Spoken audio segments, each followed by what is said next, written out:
quiero que veamos, que conozcamos lo que es la atrofia muscular espinal, unas definiciones cortas, hay que entenderlo.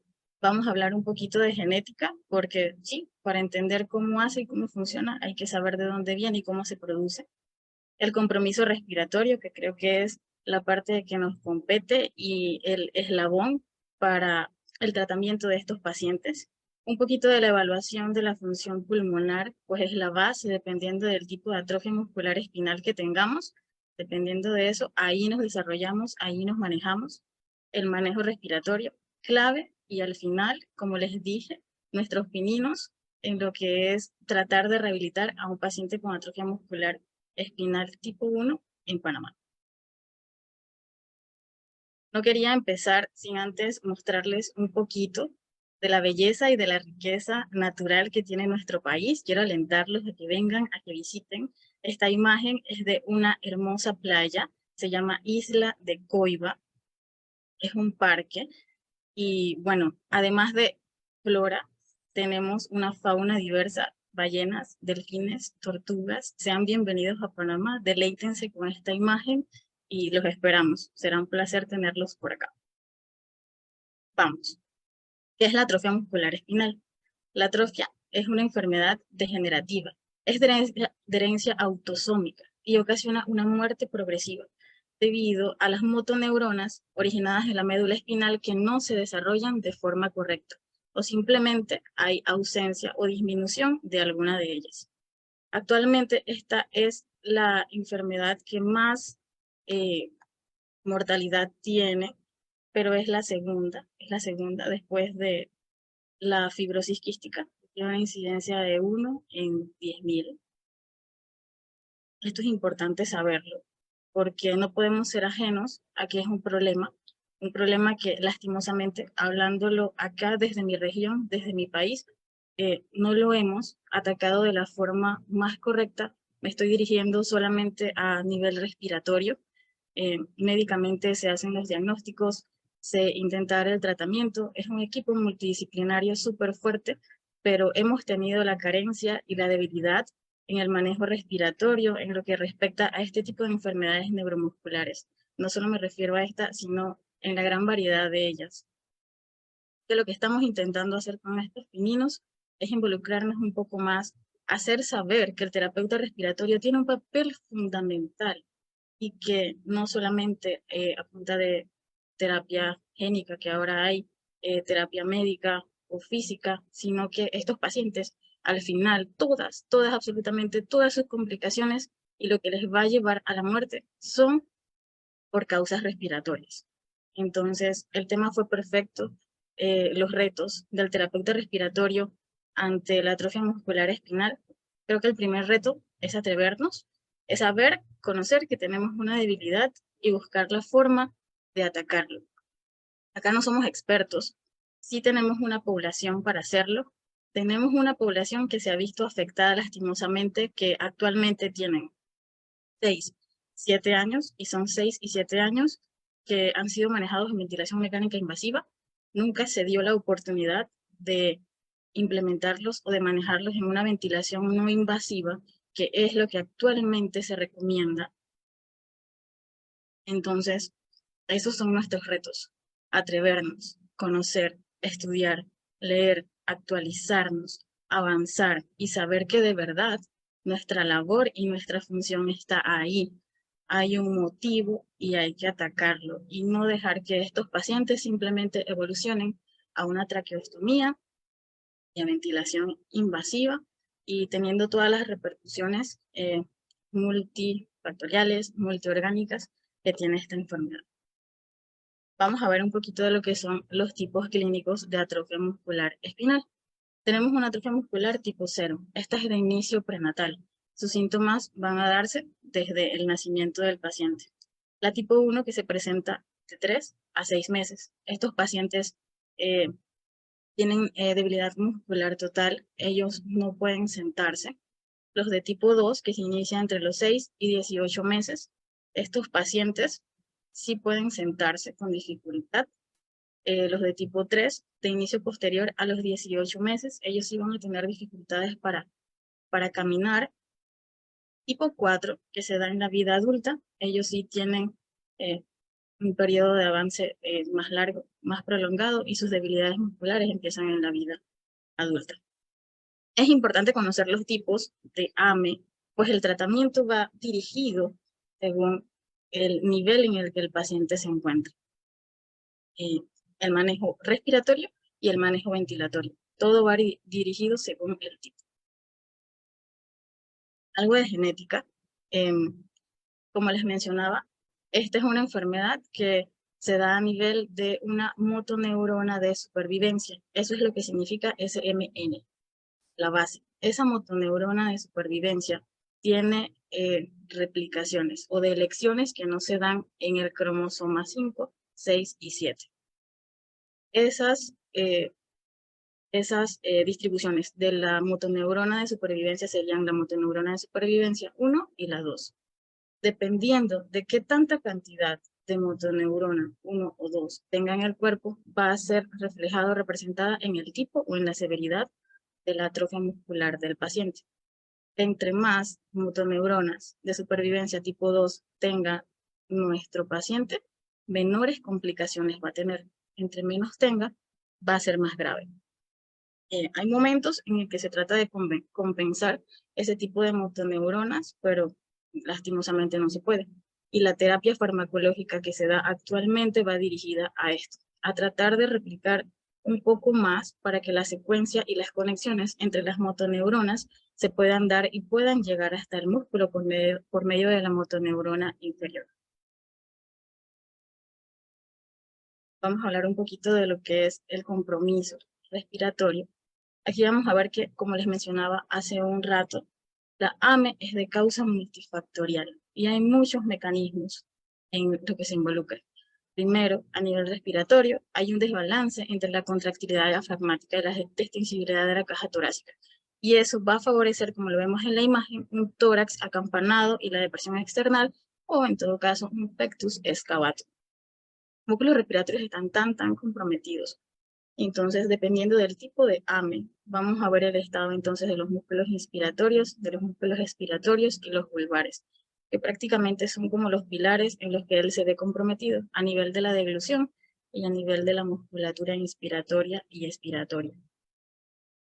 Ven la deformación del tórax.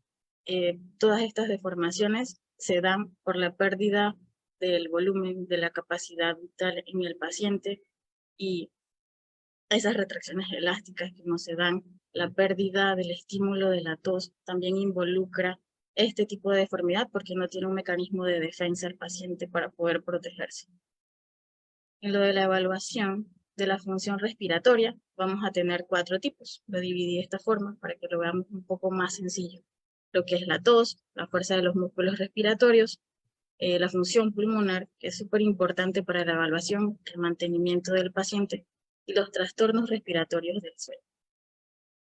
Con respecto a la tos, podemos ver que es prácticamente lo primero que se afecta. Además de la debilidad muscular, vas a notar que el bebé tiene muy poco estímulo de tos o no lo tiene. Y eso hace que tenga más probabilidades de tener infecciones respiratorias. Vemos aquí que los factores que influyen en ella son la capacidad vital, la capacidad de insuflación máxima y la presión inspiratoria máxima. Todo esto repercute cuando hay debilidad muscular. Algo que hay que evaluar constantemente sería ideal cuando el paciente pudiera seguir indicaciones y demás, pero si no se puede de igual forma, eso se puede monitorear si tenemos a nuestro paciente en ventilación mecánica con lo de la capacidad vital, y monitorear siempre, sea un paciente AME tipo 1 o sea uno más tipo 2, tipo 3, por siempre nuestros monitoreos como terapeuta respiratorio deben involucrar los picos flujos tosivos y siempre valorar que estén por encima de 150, de 160, porque eso es nuestro corte para saber la gravedad de defensa que tiene el paciente a nivel respiratorio. La capacidad vital pues nos va a decir mucho con respecto a volúmenes y es súper importante monitorearla para poder programar ventilación mecánica en estos pacientes. Mucho más porque la de elección es la no invasiva. Los protocolos actuales nos inclinan o se inclinan a que hay destetes específicos para pacientes con atrofia muscular espinal y quieren tratar de prevenir las traqueostomías. Y no sé en sus países, en México principalmente, cómo funciona, pero por ejemplo, el año pasado, según las estadísticas de nuestro hospital, se estuvieron haciendo alrededor de 66 traqueostomías en un año. La mayoría pacientes neuromusculares, pacientes con parálisis cerebrales infantiles, pero es ahí donde les decía, este es uno más de nuestros retos, involucrarnos desde la UCI y ver qué se puede hacer por el paciente. En nuestro caso, terapia respiratoria en Panamá es bastante nuevo, muy nuevo, y tenemos ciertas limitaciones que van de la mano desde nuestro conocimiento. Eso nos lleva a ver qué tanto nos involucramos en las unidades de terapia intensiva y también el recurso con el que se cuenta. Pero obvio, yo no puedo conocer el recurso con el que cuento si no tengo el conocimiento básico. Entonces, no utilizamos ventilación mecánica no invasiva. La utilizamos en neonatología, pero cuando el paciente es abordado en UCI, por ejemplo, un paciente tipo 1 que va a llegar menor a 6 meses, entre 1 y 6 meses, ese es un paciente de elección para realizarle un destete acorde a su patología y colocarlo en ventilación no invasiva. Pero nosotros no contamos con ese recurso. Tampoco contábamos con cómo lo monitoreo, cómo sé cómo lo abordo, cómo sé qué es lo que necesita ese paciente, cómo lo hago. Entonces, esa ha sido una de nuestras limitantes bastante importante.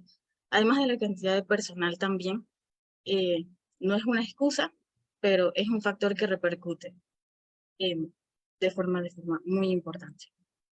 Entonces, la tos, principal protector de la vía aérea, indispensable, que aunque nuestro paciente tosa cero, hay siempre que buscar la forma, hay que buscar asistencia de tos, ya sea manual o ya sea instrumentada, y ese es uno de los factores que los protocolos actuales dicen que es el gold standard para el manejo de estos pacientes, asistencia de la tos, y no solamente es por higiene bronquial, sino que las presiones que se manejan durante el tratamiento con la asistencia de la tos favorecen a que la caja torácica no se deforme tanto. Incluso no hay periodos de descanso para esto, eso debe hacerse todos los días, todos los días, y eso favorece lo que hablábamos de las capacidades y los flujos.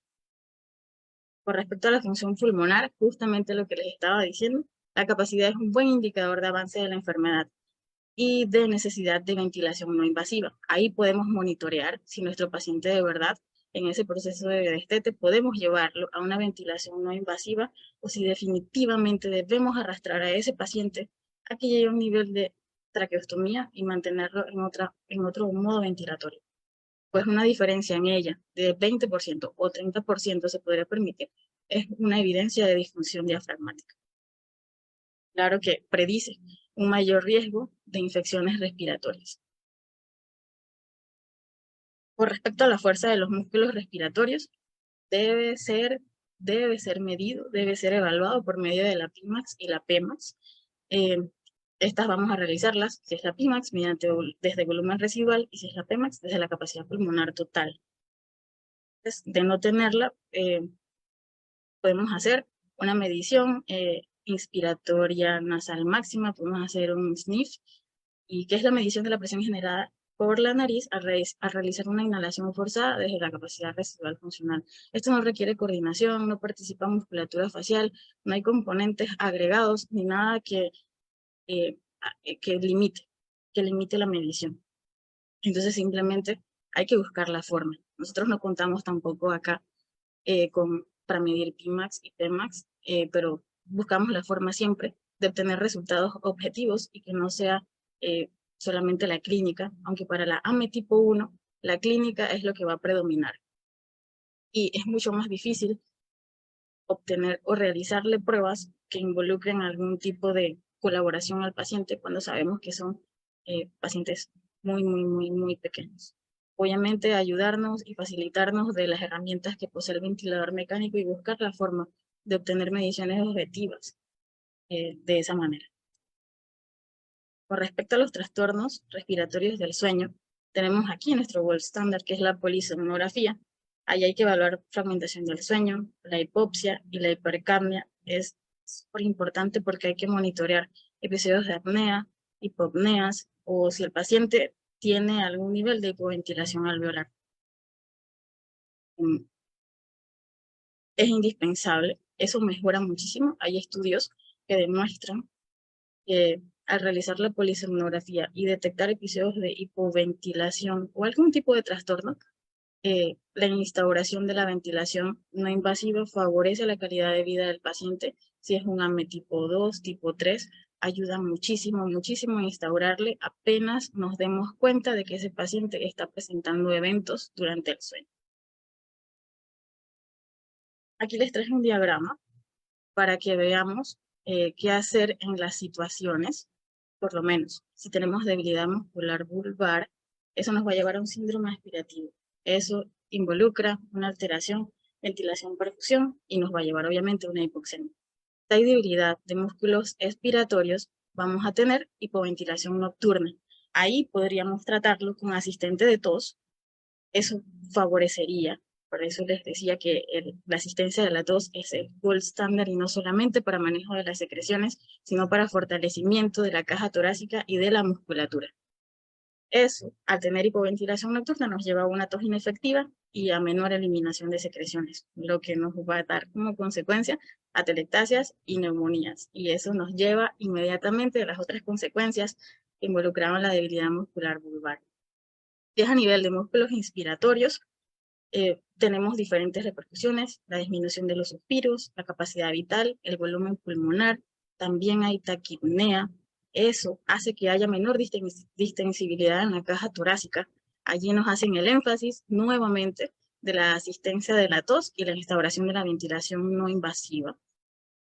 Al tener todas estas complicaciones, caemos en lo que es la respiración paradojal, que podemos corregir con la no invasiva, pero al no hacerlo, caemos en mayor trabajo respiratorio, una fatiga muscular y una hipercapnia. Se los traje, este diagrama se los traje para que vieran que es súper básico.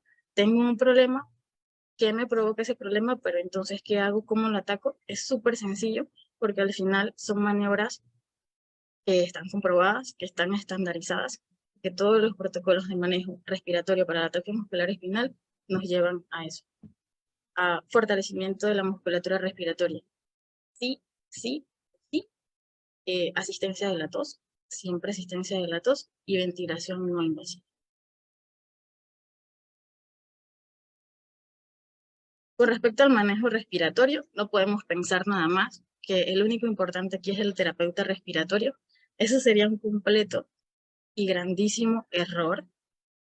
El equipo es multidisciplinario porque la enfermedad es multifactorial.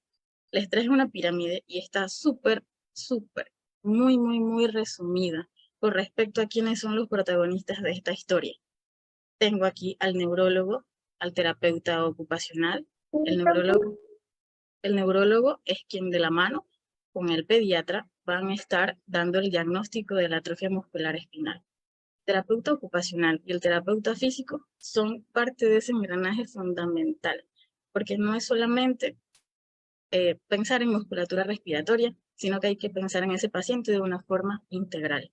Y no pensar nada más que solo con ejercicios respiratorios todo va a resolver, sino que si ven protocolos mucho más actuales, los ejercicios respiratorios no están completos para hablar de rehabilitación cardiopulmonar, no están completos si no intervengo con un nivel de actividad física, de ejercicio físico, monitoreado y estandarizado, en base a intensidad, en base a series, sesiones, frecuencia cardíaca máxima, mínima, todo hay que monitorearlo. Así que todo esto es un engranaje. El terapeuta ocupacional se encarga mucho también de la estimulación en ese paciente que es necesaria, porque el hecho de que haya pérdida muscular no significa que a nivel cognitivo el paciente tenga alguna deficiencia. Incluso hay estudios que dicen que estos pacientes pueden tener un nivel de inteligencia mucho más avanzado, superior al resto de nosotros. Así que la forma que tienen para expresarse es distinta. Quizá algunos pierdan la capacidad para hablar y demás, pero no significa que a nivel cognitivo ellos tengan alguna deficiencia. El fisiatra, que es el encargado también de evaluar a este paciente a nivel físico, ellos miden, hacen estándares y escalas con respecto a la atrofia muscular espinal y mantienen esa evaluación constante. El nutricionista, la parte nutricional es extremadamente importante. Así como queremos fortalecer el físico, hay que hacerlo por dentro, hay que darle energía al cuerpo, hay que darle energía a los músculos y sustento para que ellos puedan trabajar y lograr todo lo que yo quiero, porque de nada me sirve consumir, consumir y consumir mientras estoy haciendo ejercicio. El oxígeno va y viene, pero no hay nada para que el músculo pueda trabajar en base. Así que el nutricionista es un papel súper importante.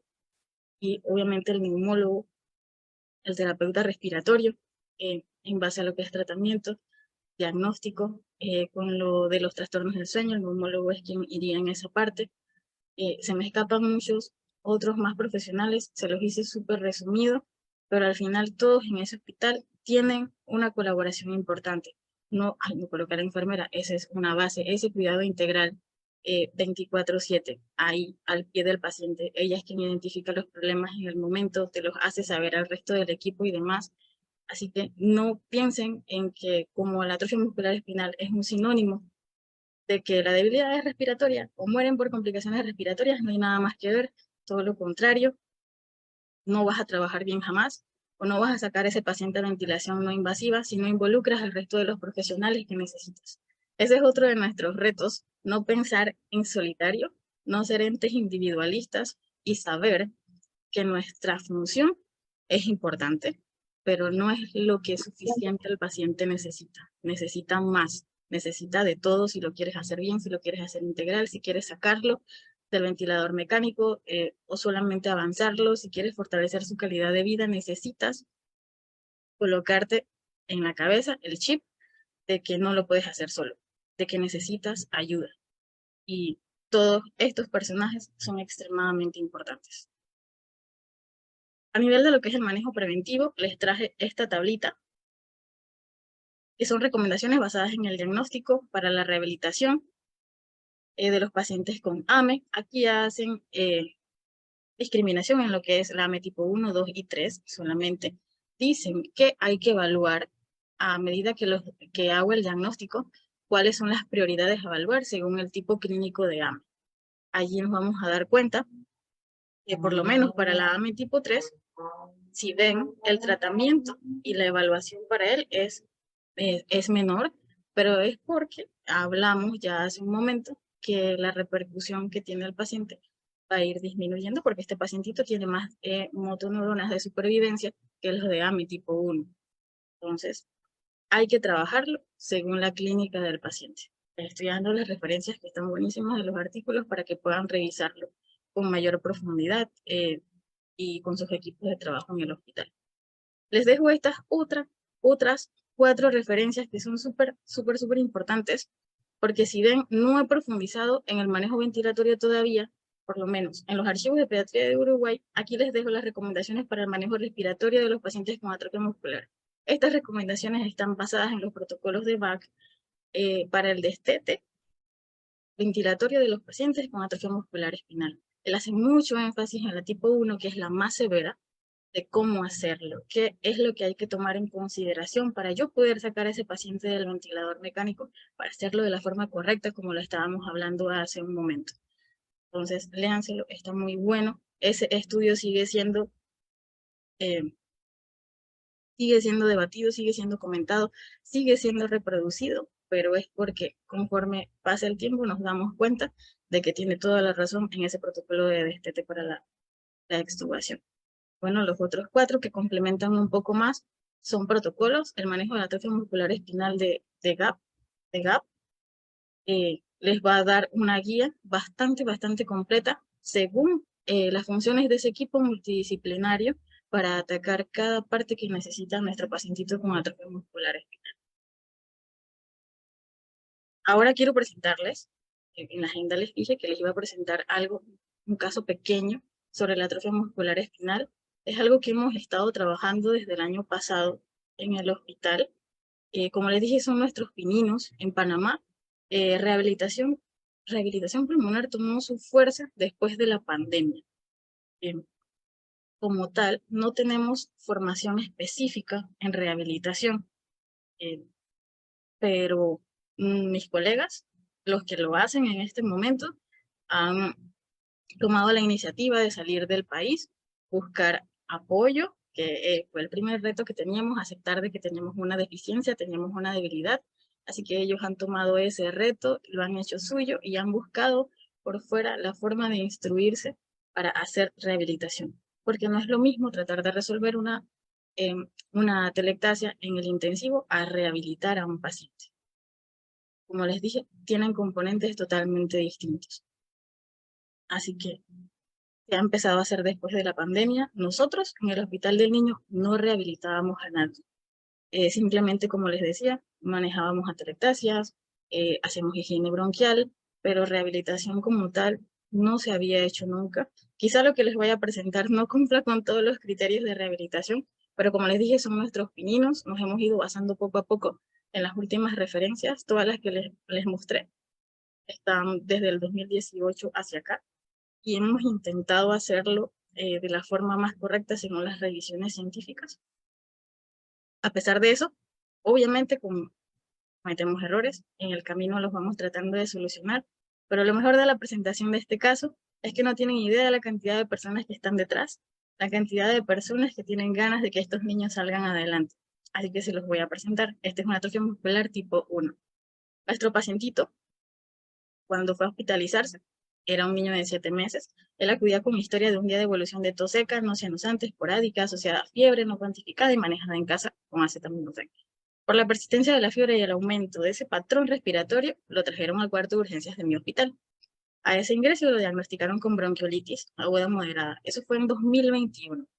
Como antecedentes, la madre refiere que el niño estuvo hospitalizado a los 5 meses por una neumonía y que además de eso, tuvo un hermanito que falleció ya con el diagnóstico de atrofia muscular. A este pacientito, a su ingreso, se le admitió, se le colocó una escafandra, se le indicaron todos los laboratorios, se le hicieron todas las radiografías y demás. Aún así, él persistía con aumento del trabajo respiratorio y lo trasladaron a la unidad de terapia intensiva. Ahí de esa unidad de terapia intensiva, si ven las fechas que le coloqué, pasó alrededor de un mes y luego de ese mes, en ese mes se le hizo una traqueostomía y demás. Como parte de terapia respiratoria, debo decir que no fue abordado con el manejo que debía hacer con respecto a la atrofia muscular espinal por parte de terapia respiratoria no se dio. En base a los protocolos que ya existían en ese momento no se dio. Y siempre hay muchas limitantes, pero como les dije, además de que haya muchas limitantes, siempre hay algo que se puede hacer. Ese pacientito lo transferimos después de ese mes a una sala que nosotros tenemos el nombre de Medicina 2, larga estancia. En esa sala de larga estancia tenemos varios pacientitos con enfermedades neuromusculares. Y allí los mantenemos por su compromiso respiratorio y su dependencia al ventilador mecánico. Eso fue en 2021 y en abril del 2022 le iniciaron un tratamiento con Risdiplam. Risdiplam es uno de los fármacos que les mencionaba que ayuda a potenciar la replicación de las motoneuronas para que puedan llegar al músculo y ejercer un estímulo correcto. En ese momento tampoco recibía terapia por parte de nuestro servicio. Todavía, con todo lo que había pasado e incluso recibiendo el medicamento, no estaba teniendo una atención integral, porque al final solo el tratamiento farmacológico no va a hacer nada. Puedes invertir mucho dinero, es extremadamente caro este medicamento, se empezó a dar por donaciones y demás, ahora el hospital sí va con todo, pero es extremadamente caro y es tan caro como para que solamente se piense que ese es el único tratamiento que se le va a dar al paciente. Es como gastarlo si no tienes todos los demás. No había terapia física, no había terapia respiratoria, no había ocupacional, no había la evaluación constante de fisiatría ni la intervención de neumología. Hasta ese momento fue que se empezó a pensar cómo hago para que este medicamento se potencie, cómo hago para que funcione de verdad. Así que de ahí se enviaron todas las interconsultas a los servicios correspondientes y llegamos nosotros desde abril también cuando se inició el tratamiento con terapia respiratoria. Este pacientito, cuando lo abordamos y lo evaluamos, nos dimos cuenta porque lo conocíamos desde la terapia intensiva. El pacientito nunca dejó de estar en modo asistido controlado. Los parámetros de él eran bastante altos, él manejaba presiones inspiratorias de 26, 24, 26 y PO2 al 100%. El pacientito persistía con respiraciones paradójicas. A pesar de que estaba en el ventilador, lo podían ver y parecía que ese niño no estaba ventilado y necesita más presión, necesita algo más. Nadie sabía qué, así que los parámetros siempre iban al cielo. Así que nuestro primer objetivo fue buscar la forma de disminuir esos parámetros ventilatorios, llevarlo todo al máximo, porque al final sabemos que la ventilación mecánica no es una solución a nuestros problemas, es un soporte ventilatorio, pero también hace daño. Y hace mucho más daño cuando quien está enfrente tocando los botoncitos no domina muy bien, o no es que no lo domine, porque nadie se para ahí delante con malas intenciones, sino que todos ignoramos cosas distintas. Ese fue uno de nuestros objetivos, la adecuación del ventilador mecánico en ese paciente. Evaluamos la tolerancia, optimizamos la higiene bronquial, optimizamos la higiene bronquial. No podíamos pensar en querer disminuir los parámetros de ese ventilador sin optimizar ese pulmoncito, buscar la forma en que ya su cuerpo fuera acorde a lo que yo de verdad quería. Optimizamos esa higiene bronquial mediante técnicas. No tenemos asistente de tos en el hospital. Eso nos desbalanceó bastante porque ya leyendo, instruyéndonos y tratando de hacerle un plan de rehabilitación, nos dimos cuenta que eso era lo que necesitábamos. No lo teníamos, así que intentamos hacer todo de forma manual. Además de eso, mucho drenaje postural, compresiones torácicas, aceleración de flujo exhalatorio. Buscábamos la forma de hacerlo todo manual, ya que no contamos con todos los recursos, pero por eso les decía, eso no es una excusa para no hacer el trabajo. De ahí, una vez optimizamos esa higiene bronquial, nos dimos cuenta que el pacientito permitía la disminución de los parámetros del ventilador. Del asistido controlado, nosotros entonces lo pasamos a un modo bilevel. El pacientito le iba muy bien, se veía súper acoplado y se veía confortable, que era lo más importante. Estando en asistido controlado, el paciente jamás se vio confortable. Vivía haciendo episodios de broncoespasmos. En la semana había que rescatarlo 4 veces, pero una vez logramos optimizarlo de la higiene bronquial, la cantidad de secreciones que tenía nuestro pacientito, ya todo se fue regulando y nos dio la oportunidad de progresarlo ventilatoriamente. Empezamos a hacerle ejercicios fuera de cama con el soporte ventilatorio. Como les decía, no nos centrábamos nada más que en manejar atelectasias y hacer las terapéuticas tradicionales, pero decidimos que sacar a ese paciente de la cama, así como deberían hacerse con todos los pacientes de la unidad de terapia intensiva, paciente que permita disminución de sedaciones, omisión de las relajaciones, es un paciente que la cama hace daño y hay que moverlo, él necesita sentarse fuera de cama, necesita moverse fuera de cama.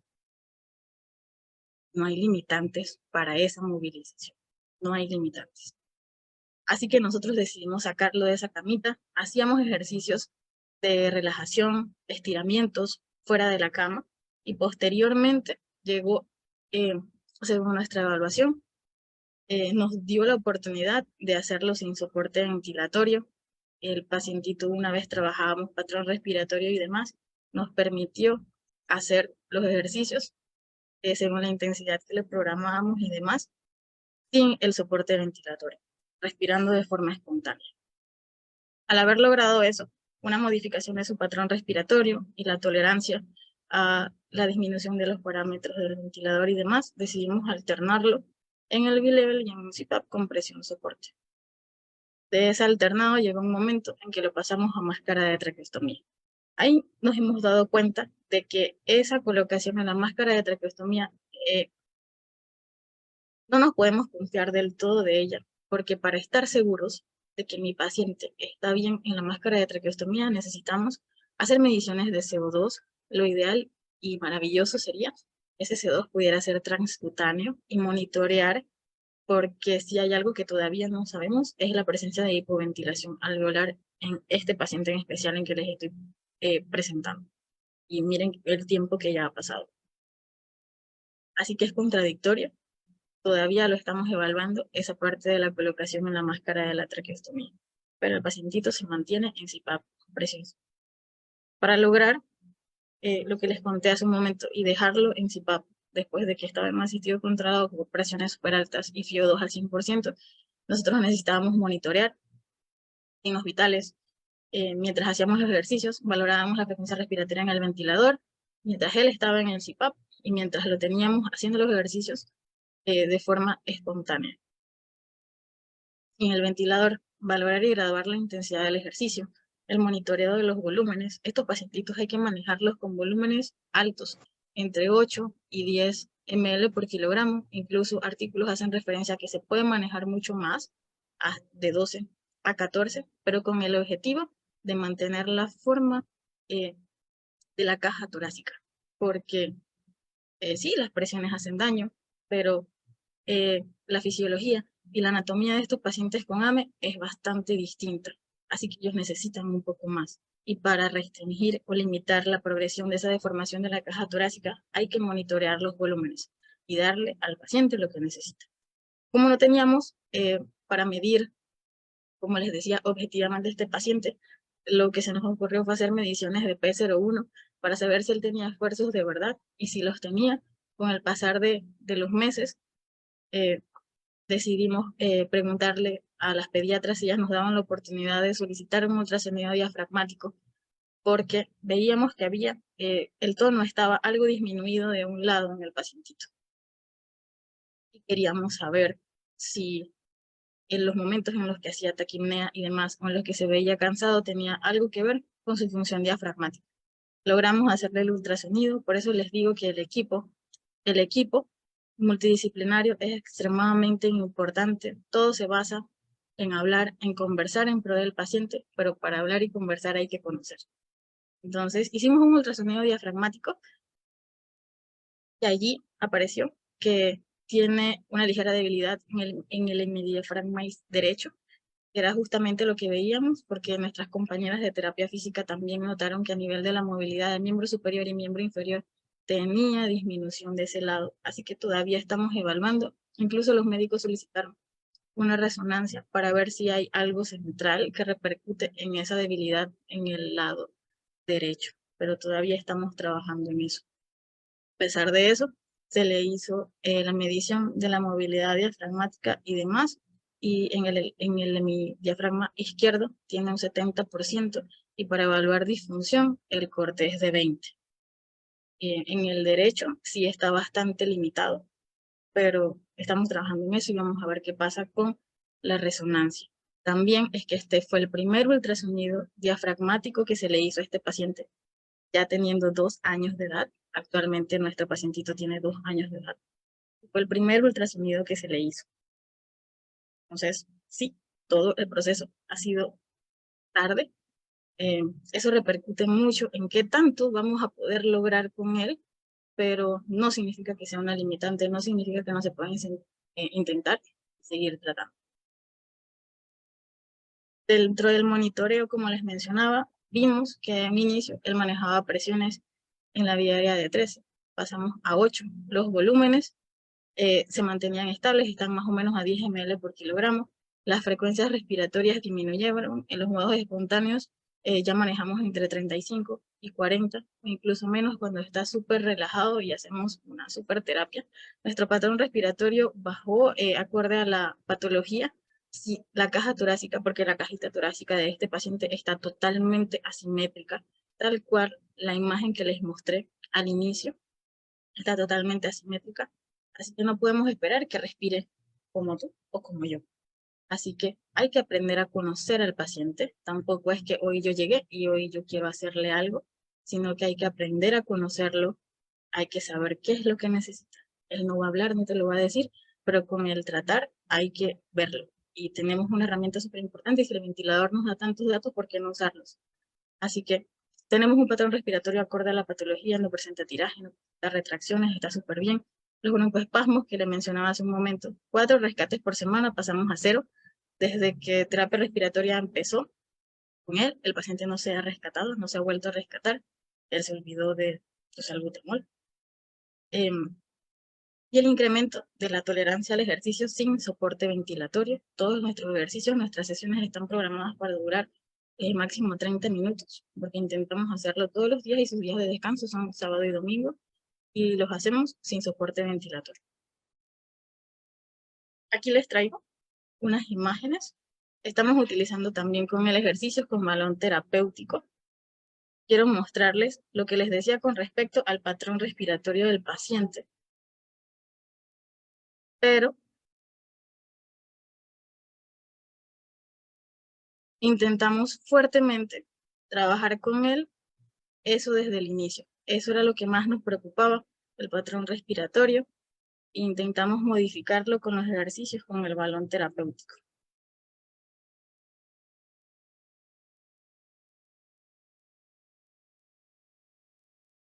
Los ejercicios los hacemos en distintas posiciones. Le fascina el balón, lástima que no puedo mostrarles la carita, a pesar de que tenemos autorización de los familiares, pero no hay nada que le fascine más que estar en ese balón. El paciente está súper relajado. Y como les decía, ese era otro de nuestros retos, atrevernos a hacer algo más que pensamos que no está dentro de nuestras funciones o capacidades, simplemente por desconocer que existen diferentes terapéuticas que van a favorecer respiratoriamente a nuestro paciente. Esto no es palmoterapia, simplemente es el movimiento que se fusiona de la palma con los movimientos del balón. Todos esos ejercicios, si los ven, han sido sin soporte ventilatorio. Trabajamos ejercicios de estiramientos. Hacíamos muchos estiramientos antes de iniciar con el balón. Y lo que hacíamos era fusionar el estiramiento con ligeras compresiones abdominales para tratar de ir regulando su patrón y que él se acostumbrara y que entendiera qué era lo que estábamos buscando. Pero todo eso hay que trabajarlo con mucha paciencia y con mucho tiempo, porque son niños y obviamente yo no les puedo decir, respira así, no respires así, sino que tienes que conocerlo y tienes que adaptarte a lo que él tiene o te ofrece. Este pacientito, si lo ven, ahí él se mueve un poco, sus brazos y demás, el paso de moverse 0, porque no se movía absolutamente nada. El Rigiplan le ha ayudado bastante con lo del movimiento, pero esa es la fusión que buscamos con el medicamento, el tratamiento farmacológico y con la terapia multidisciplinaria. Estas imágenes que les muestro en este momento son de uno de nuestros paseos. Las pediatras de la sala y yo les decimos paseos que curan. Logramos sacarlo de la sala, no solamente fuera de su camita, sino fuera de la sala. Nuestro hospital tiene varias áreas verdes, así que decidimos sacarlo. Desde que él llegó al hospital y fue intubado a los 7 meses, él ya no había salido de ese lugar, no había visto el sol, así que la progresión que él tuvo nos permitió que lo sacáramos a uno de esos paseitos que curan. Ahí en el fondo ven a todos los secuaces, a todos los protagonistas de la historia. Aquí los tienen. Era lo que les decía, el equipo multidisciplinario. Todos ellos lo están dando todo por esos niños. Vamos a pasos muy pequeños, muy pequeños, pero son importantes. Y esa es la base para que se fundamente todo lo demás.